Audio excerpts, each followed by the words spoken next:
Meet Fing, a cute, chubby, and kind-hearted young woman. She thinks that nobody loves her because of her chubbiness, and she believes she won't ever marry. But here comes Foey, a guy who's fallen head over heels for her. He's making her fall in love with him, and they're about to get married. Enter Cho, Fing's best male friend since school. He takes care of her and protects her, and they spend lots of time together. Just before her wedding, Cho apologizes for missing the party due to an important work commitment. Fing forgives him, and they reminisce about how they became friends. Fing remembers their first meeting when she was hungry, and Cho shared his food with her. She also recalls how Cho used to protect her from bullies who tried to steal her food at school. Cho ends their chat by wishing her a happy life with her boyfriend. The day after Fing and Foey's wedding party, things seem to be going well. Foey's family is pretty famous in their town because they're experts in traditional Thai medicine. Lots of people, especially famous people, come to them for remedies. But when night falls, Fing wakes up and realizes her husband isn't in bed beside her. She heads downstairs to find him in the kitchen. She asks him what he's doing, and he says he's just hungry and wants a late-night snack. They quickly return to their room, but Foey is worried that Fing might discover something. You see, there's this girl named Nisa, and she's having a secret relationship with Foey. Shockingly, Nisa also works with Fing and her grandfather. They've schemed together because Foey doesn't really love Fing, and he's not concerned about her. He married her because of her wealth, especially because Fing's grandfather has a warehouse filled with valuable medicines, including one very rare kind. This rare medicine is in high demand, and a dangerous gang leader called Tong, who is willing to pay $1 million to get his hands on it. But Fing's grandfather refuses to sell it. Foey and his girlfriend, Nisa, want to steal this precious medicine, sell it to Tong, collect the money, and then make a quick getaway. A few days later, Cho pays Fing a visit to congratulate her on her wedding. By sheer coincidence, he spots Foey and Nisa together and becomes curious. Cho questions them about why they're there and what they're up to. Nisa quickly comes up with an excuse, saying that Foey had a little accident and she wanted to help him. Then she hurriedly leaves. But Cho can't shake the feeling that something's fishy and suspects there might be more to the story, maybe even an affair. Cho decides he should tell Fing, his closest female friend, about his suspicions regarding her husband's betrayal. However, his mother intervenes, reminding him that he's just a friend and they're married now, so he shouldn't meddle. Disheartened, Cho decides to keep quiet and plans to travel to Korea for work. Unbeknownst to Fing, Cho is in love with her, but he knows they can't be together because she's already married. Before leaving for Korea, Cho informs Fing about his upcoming trip. She's surprised and asks why he's going. Cho explains that he applied for a Korean language test and passed, so he's going to work there. He reassures her that if she ever needs anything, she should reach out, and he'll be there in a heartbeat. After their conversation, Cho heads home. The next day, as Cho is about to reveal the truth about her husband's affair, especially after she presents him with a jacket as a parting gift to remember her, Fing's phone rings. It's her mother-in-law, interrupting the moment and leaving Cho torn between his desire to protect Fing and the need to respect her boundaries. Fing's mother-in-law has a serious gambling problem and owes a lot of money to Tong. He is threatening her, saying he'll harm her if she doesn't come up with the cash. So she reaches out to Fing in desperation, asking for her help. Without hesitation, Fing, accompanied by Cho, gives her the money she needs. But here's the twist. Tong isn't interested in the money as much as he wants something incredibly valuable, which happens to be that rare medicine we talked about earlier. He's willing to pay millions for it, but Fing firmly refuses, explaining that the medicine is meant to heal people, not for sale. This doesn't sit well with Tong. Foey's mother keeps pushing Fing to reconsider, wondering why she won't accept Tong's millions. She gets angrier and starts hurling insults at Fing. Cho, unable to stand by, speaks up, scolding her for yelling at Fing, when she should be thanking her for bringing the money in order to save her. This further enrages Foe's mother, and a heated argument ensues. She even gets into a physical altercation with Cho, and her son, Foe, enters the scene. Foe is frustrated by the chaos and demands that Feng apologize immediately to his mother. Despite not being at fault, Feng apologizes, and Cho takes her away from the tense situation, back to their home. Cho's getting seriously suspicious now. He's convinced that something sneaky is happening, and he's pretty sure that Foe and his mom are up to no good. Cho strongly believes that Foe doesn't really love Feng, and that he's only interested in her money. Poor Cho doesn't know how to help Feng in this tricky situation. But here's where things get really juicy. Foe's attitude toward his wife, Feng, starts to change big time. And guess what? Foe, his mom, and Nissa are cooking up a secret plan to steal that valuable medicine. They don't need Feng's help at all. Once they swipe it, they're planning to sell it to Tong for a truckload of cash. It's a real nail-biter. On the very same day, a stream of ailing people arrives at her grandfather's place, seeking healing. Feng is swamped, tending to the patients who have come for help. Meanwhile, the conniving trio, Foe, his mother, and Nissa, sees the opportunity to swap the medicine for a nearly identical one, scheming to steal it. Amid this chaos, Feng spots a homeless person called Han being mistreated and decides to lend a hand. She notices he's sick and brings him indoors, intending to fetch medicine from her grandfather. Coincidentally, Han catches a glimpse of Foe, his mother, and Nissa in the act of stealing from the warehouse. Realizing what's happening, he attempts to escape to alert Feng, but they spot him and try to prevent him from leaving. Han persists, yelling for help. Feng and her grandfather hear the commotion and rush to investigate. They discover the warehouse room open, and Feng's grandfather demands to know who has entered it, emphasizing that this room is strictly off-limits, a rule well known to everyone. The thieves grow increasingly anxious and frame Han, accusing him of attempting theft. They begin to physically assault him and force him out. Everyone else seems convinced by their story, except for Feng. She approaches Han and inquires about the events inside.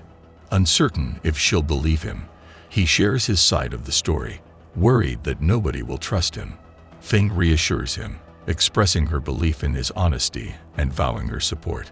She encourages him to recount exactly what transpired, promising to stand by him. He reveals that it was, in fact, the trio who were stealing, and he was merely trying to call for help before they framed him. As she thinks back, she suddenly remembers everything that happened. She notices that her husband's shirt smells like Nissa's perfume. So, she hurries to Nissa's room and looks around until she finds the perfume bottle. Surprise hits her hard when she also sees Foe and Nissa together, confirming her suspicions of an affair. But it doesn't stop there.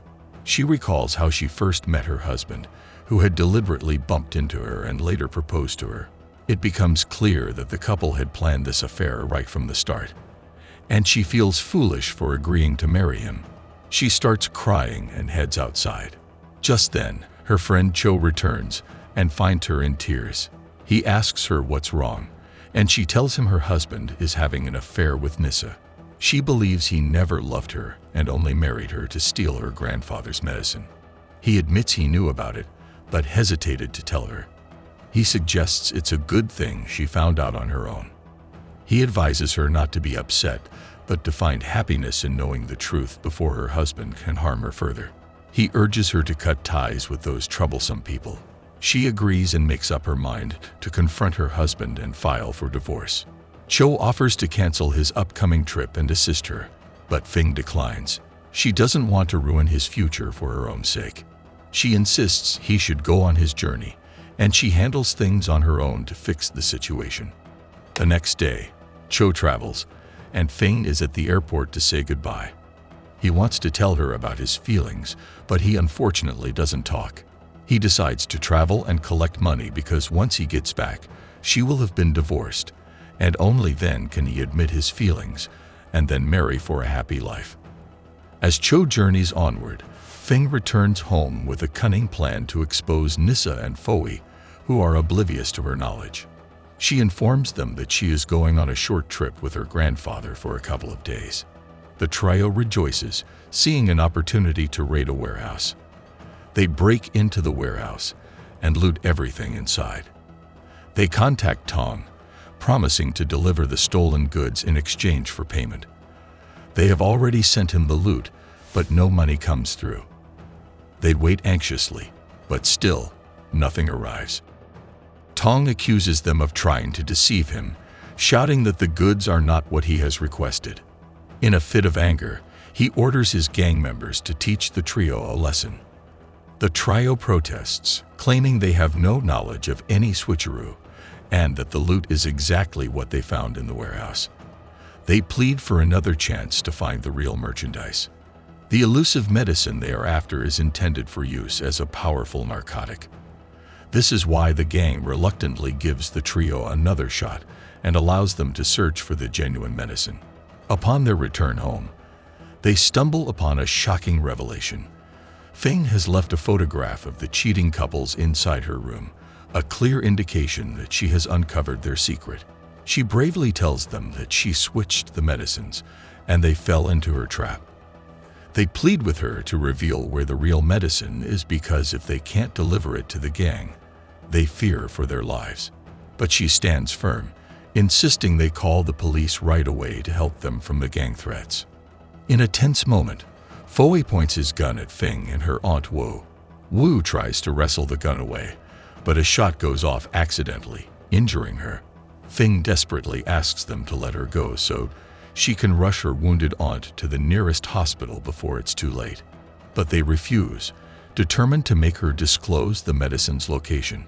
Simultaneously, Feng's grandfather arrives and witnesses the shocking scene. He's too weak to call the police because of what he witnesses and seeks help from someone working for him, unaware that this person is connected to Nissa. The person attacks Feng's grandfather, causing him to bleed on the ground. Feng's grandfather passes out immediately. Han tries to escape and call the police, but he's hit and loses his sight and consciousness. The trio is in a state of panic when someone knocks on the door.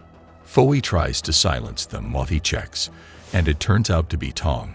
He tells Tong what's happened and asks for help.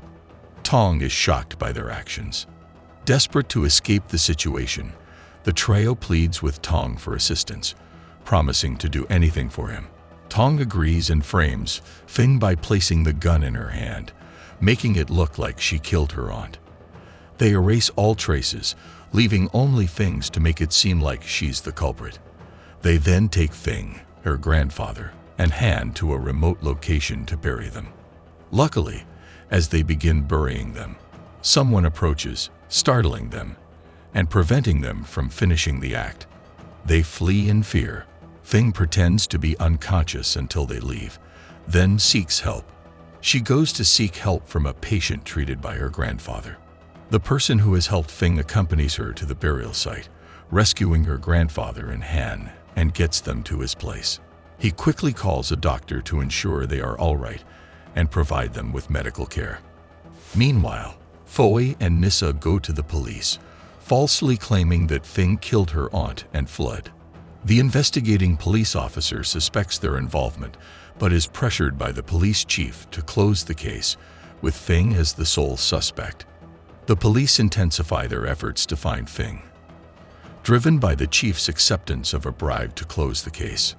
Tong becomes suspicious that someone aided Feng, while the person who helped them advises them to leave the country promptly to avoid arrest. They flee to China, and Tong is unable to find any evidence to support his suspicions, believing they are no longer a threat and have died. Days pass, and Cho sees a shocking news report on TV. The report states that Feng's grandfather, the renowned traditional healer, and her aunt were brutally killed in a violent crime. This news stuns Cho, and he feels an overwhelming urge to return to Thailand to find out the truth about what happened. Filled with regret for leaving Feng and traveling, Cho is determined to go back and support her. His mother provides him with the money to make the journey back. After several years have gone by, Fing has adopted a healthy lifestyle and transformed herself into a slim and beautiful woman named Mei, assuming a new identity. Mei is now determined to seek revenge against those who wronged her. During this time, she has also become skilled in Chinese acupuncture for healing. Han, on the other hand, has undergone a physical transformation by changing his appearance, cutting his hair, and learning how to use weapons. Unfortunately, he has lost sight in one eye due to Foi's actions, fueling his deep grudge against him. Han has taken on a new identity as Kala. Fing's grandfather, unable to walk and suffering from memory loss, has also endured the passage of time. 6 years have passed, and Fing and Han return to Thailand with their plan for vengeance, now using the names Mei and Kala. Upon arriving in Thailand, Mei entrusts her grandfather's care to the person who had helped them, as she will be preoccupied with her mission of revenge. She goes to visit her cousin, who is the son of her deceased aunt, a victim of Foi's actions. Her cousin welcomes her at his restaurant, which he has established in the same location where her aunt used to reside. When he lays eyes on her, he doesn't recognize her as Fing, but he's immediately drawn to her, feeling a strong attraction. Following this encounter, Mei accidentally collides with Foi's mother while riding her bike and swiftly departs the scene. Later, she returns in the guise of a stranger, extending help to Foi's mother by bringing her to her clinic for treatment. At the clinic, Mei introduces herself as an acupuncture healer and explains that it's her clinic. She mentions her search for traditional Thai medicines, but expresses difficulty in finding any. Foi's mother enthusiastically informs Mei that she sells traditional Thai medicine, and Mei's lucky to have found her. Without delay, she introduces Mei to her son, Foi, as a new client for their medicine business. Foi, who has a natural attraction to women, is immediately taken by Mei. It seems that Mei's plan is working flawlessly. She successfully ingratiates herself with the trio, although Nissa doesn't feel entirely at ease around her. Nissa becomes increasingly uneasy and asks Foi to distance himself from Mei. However, Foi rejects her request. The following day, he pretends to visit Mei's clinic, ostensibly seeking healing. Nissa, suspicious of his actions, follows him to see where he's going. She discovers him at Mei's clinic and confronts him, demanding an explanation for his presence there. Foi becomes angry and pulls her aside, asserting that this is his life, and she shouldn't interfere. The next day, Foi heads to meet Tong as they've begun dealing in drugs. But before he reaches Tong, he encounters Leo, Tong's new lover. Being a womanizer, Foi is naturally drawn to her. When Tong arrives, he hands Foi the money and departs. Leo approaches Foi, and they both decide to engage in a clandestine relationship, with her becoming his secret lover. Unbeknownst to them, this is all part of Mei's master plan. She aims to pit Tong and Foi against each other, hoping they'll eliminate each other, while she stays out of harm's way. However, she's also fearful that someone might uncover the dangerous game she's orchestrated, putting her own life at risk. At the same time, Cho gets to know Mei and falls head over heels for her, trying to get closer to her. Mei is the first girl Cho has had feelings for since he believed Fing had passed away. Cho's mother advises him not to keep his feelings hidden, like he did with Fing, fearing that someone else might swoop in and take Mei away, just as he lost Fing. Worried about losing Mei, Cho musters the courage to go to her house, expressing his desire to talk with her. Mei agrees and joins him at the same place where he used to meet Fing. Cho finally musters the courage to confess his love for her, telling her that he can't hold back his feelings any longer. When Mei asks why he likes her, Cho reveals that he had once been in love with his best female friend, but couldn't confess his feelings until she got married, and he doesn't want to repeat that mistake. Mei, in turn, mentions that she's heard about Fing from the neighbors, wanting to make sure if it's the same Fing Cho used to love. Cho confirms that he loved her, but she didn't feel the same way. Mei is shocked to learn that Cho had loved her from the beginning and had no idea. She feels happy that he's finally admitted his feelings after all these years. Unfortunately, She tells him she can't reciprocate his love at the moment because she's preoccupied with other matters, not saying it is her revenge.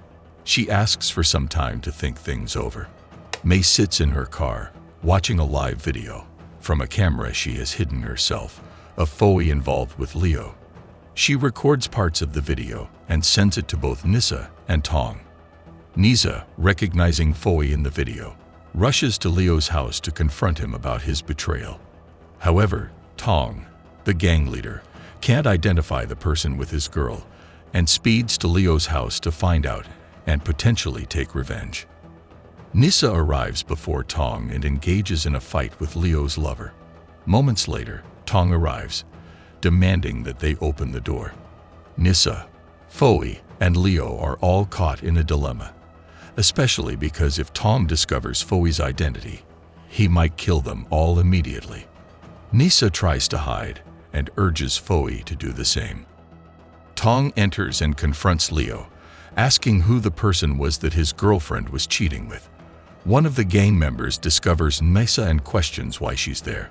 She becomes nervous and explains that she heard Leo screaming, and the person in the video seemed to be trying to harm her. She went in to help, but the person fled before she could see their face. Tong believes her, and at that moment, Foe accidentally makes a noise that alerts Tong.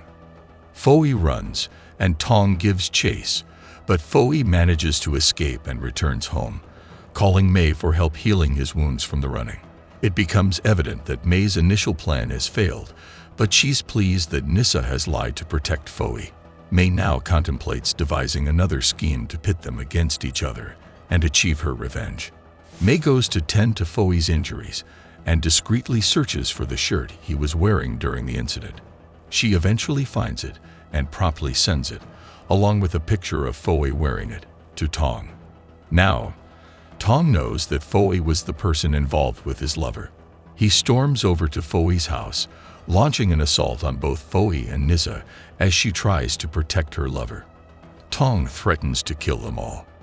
Nisa attempts to defend herself and Foe, telling Tong that the torn shirt sent as evidence is not Foe's. She presents the actual shirt that Foe had been wearing, demonstrating that it is different from the one sent to him as it is not torn. Nisa suggests that someone is trying to frame them. Tong is convinced by their explanation, but warns that if he discovers they lied to him, he will not hesitate to take their lives, leaving them on edge. Curious, Foe asks Nisa where she got the shirt, and she reveals that Foe's mother had bought 2 identical shirts during a sale. She emphasizes their fortunate survival and stresses the importance of avoiding Leo at all costs, as encountering her again could spell their doom. She insists that staying far away is their best chance at staying alive for all of them. Foe stays away from Leo as both of them are afraid of Tong. However, May figures out another plan. She calls Foe, saying that she wants to meet him at her clinic. Once he arrives, she tells him that she liked him from first sight and that she was hesitant to tell him.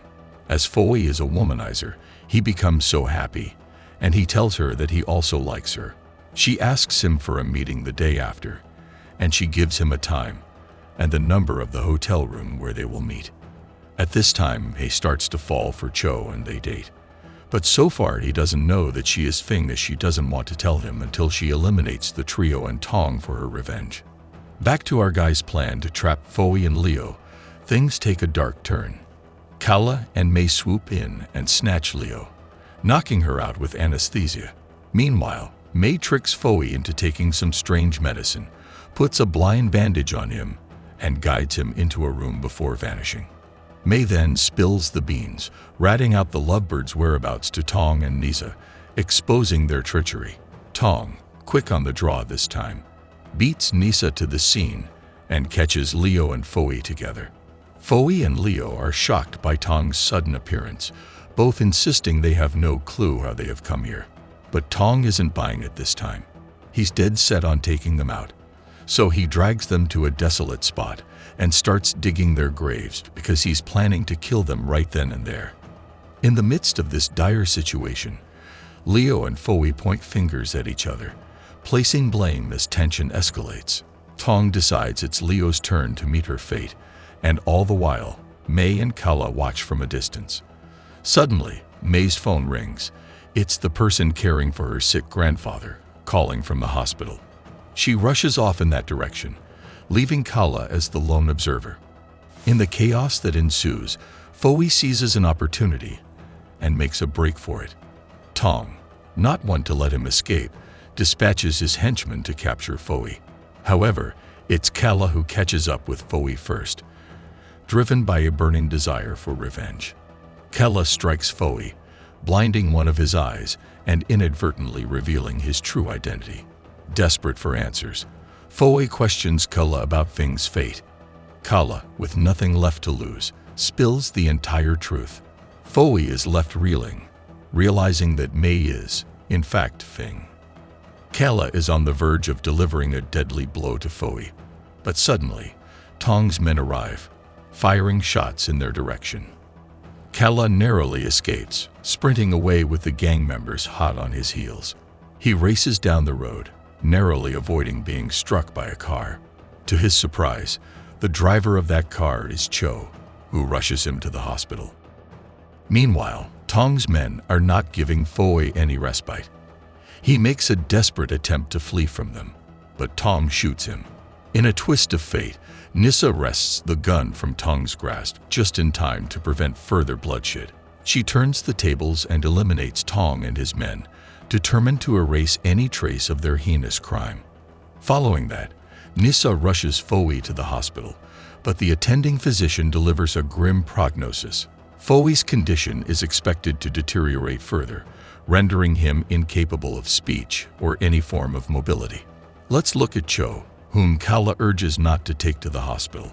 Kala wants to check on May to make sure May is okay. Cho takes Kala to May, and May heals Cho's injuries herself. After Cho wakes up, May asks what happened, and Kala explains that he was about to harm Foey, but gang members intervened, taking Foey with them. May asks if they recognize Kala, but he assures her they did not.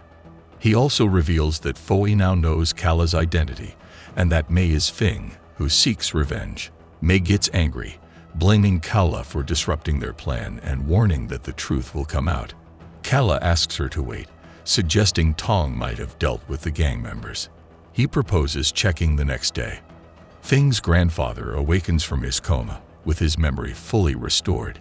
He remembers everything, including the day they nearly got buried alive. He realizes Fing has returned to Thailand, seeking revenge for the past. He tries to dissuade her, encouraging her to let go and move on with her life. However, Fing is determined not to forgive those who now enjoy her money and must pay for their past actions. Fing's grandfather continues to plead with May and Kala, fearing they might commit crimes in pursuit of revenge, making them no different from criminals themselves. The grandfather contemplates how to put a stop to their actions. The following day, Kala visits the burial site to check for their bodies. At the same time, Cho goes there to investigate why Kala was so adamant about not going to the hospital. By chance, Cho comes across Kala at the same location and discreetly observes him from a distance. However, Kala senses he is being watched and decides to depart promptly. Cho, however, continues to tail him. When Kala returns home, he expresses his inability to locate their bodies, leaving them puzzled about what transpired the previous day. Cho, eavesdropping on their conversation, becomes suspicious, fearing they might be planning a violent crime. He maintains his observation, but Kala notices him and confronts him, resulting in a confrontation. May intervenes, calming the situation, and takes Cho aside, providing a brief explanation of recent events. She promises to share all the details with him, but asks him to wait. Cho expresses his discomfort with their actions and insists on understanding everything immediately. May refuses, and Cho decides to leave, but Fing's grandfather spots him and calls out, wanting to talk to him. Unfortunately, Cho can't hear him and departs. At the hospital, Nissa and Foey's mother make a decision to move Foey out of the hospital due to concerns that the police might launch a deeper investigation into his injury. They take him home and contact May, informing her about his medical condition and requesting her assistance in caring for him. This revelation makes May aware that they had killed Tong to protect themselves. May visits Foi's home, fully aware that he is unable to speak or move to keep her true identity as Feng concealed. However, when she arrives, the police also show up, inquiring about Foi's whereabouts and the circumstances of his injury. Nisa and Foi's mother are summoned for questioning. During the investigation, Nisa fabricates a story, claiming that she and Foi had a heated argument. She goes on to explain that she had a firearm, and Foi's mother tried to intervene, accidentally causing the gun to discharge and injure Foi. These fabricated details are shared with the police officer whom Tong had previously bribed to close Feng's aunt's murder case. Nisa offers to pay any amount to avoid jail time. The police officer, being motivated by financial gain, agrees to their terms, demonstrating his willingness to go along with their plan. Feng's grandfather secretly contacts Cho and urgently requests his assistance for Feng, as she desperately needs him.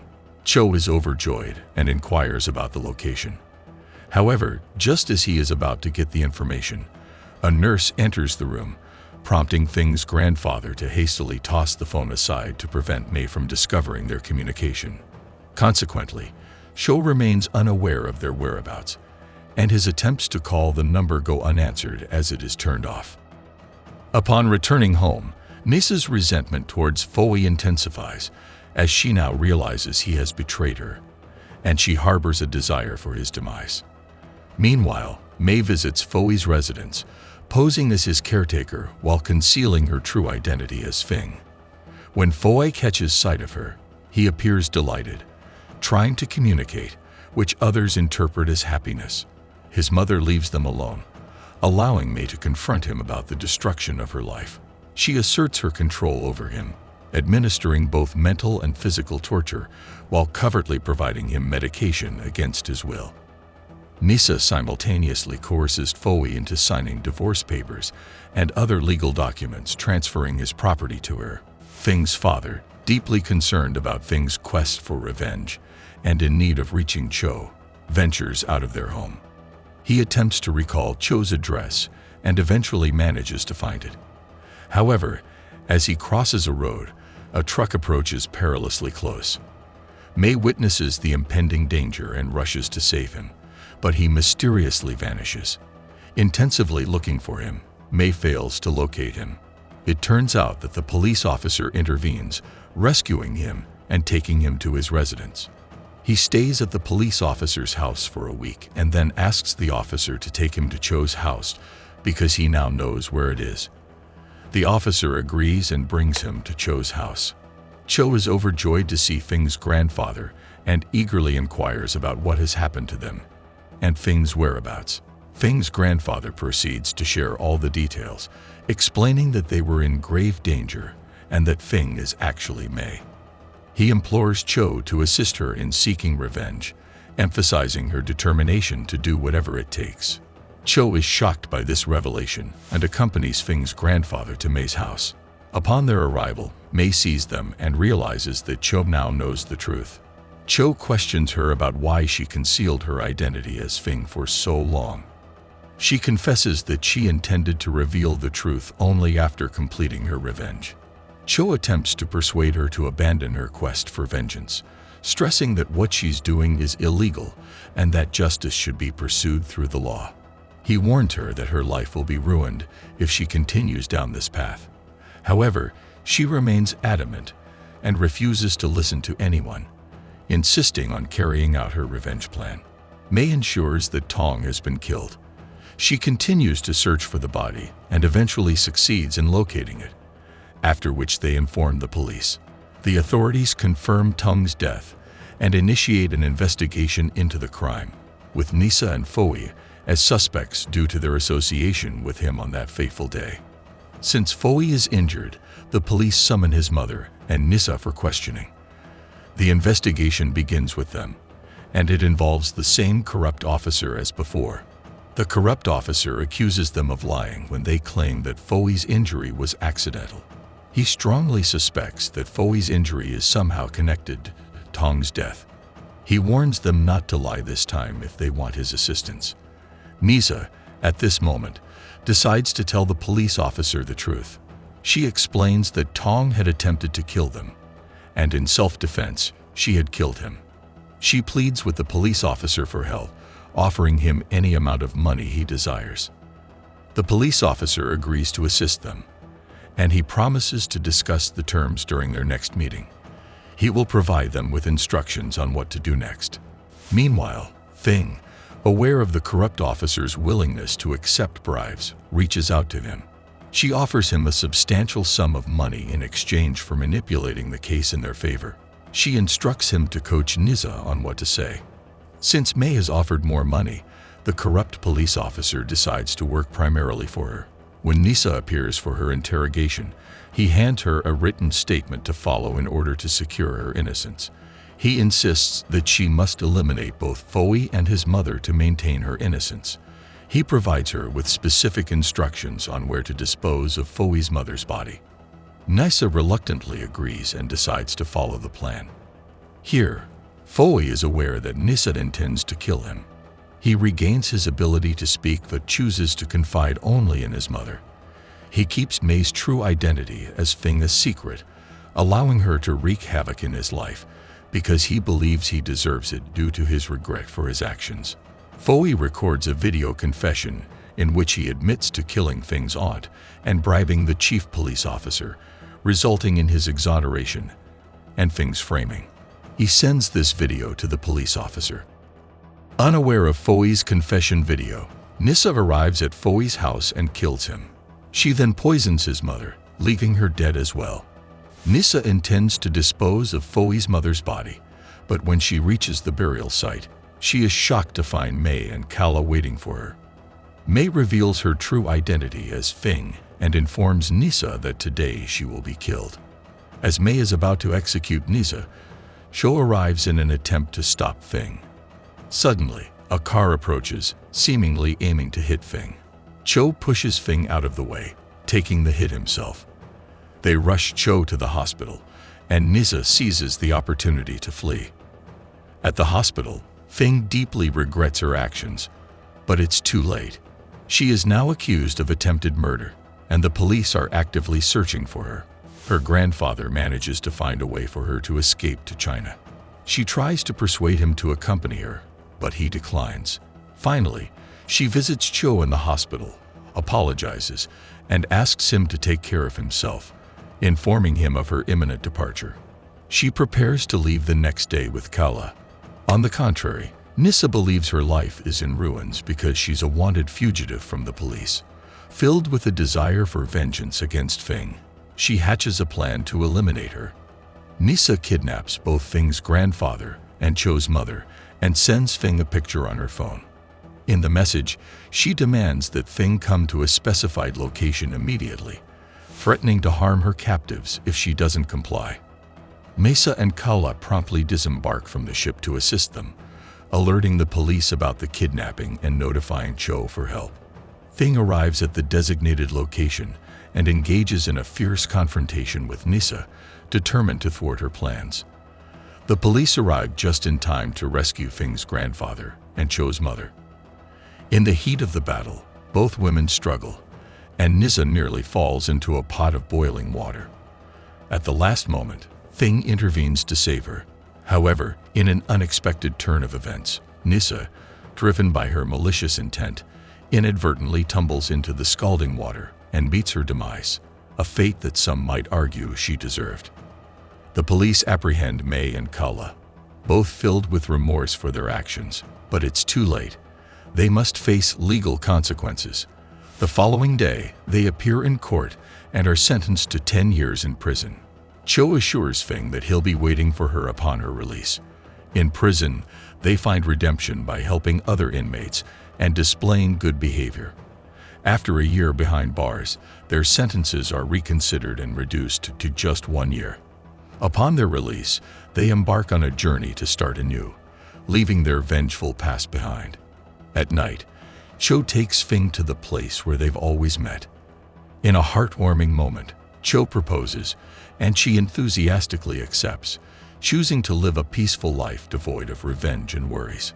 As we reach the conclusion of our enthralling journey with the Revenge from the Past series directed by me, Thanawat Panyaran, we've delved into a world of revenge, redemption, and eventually, the power of forgiveness.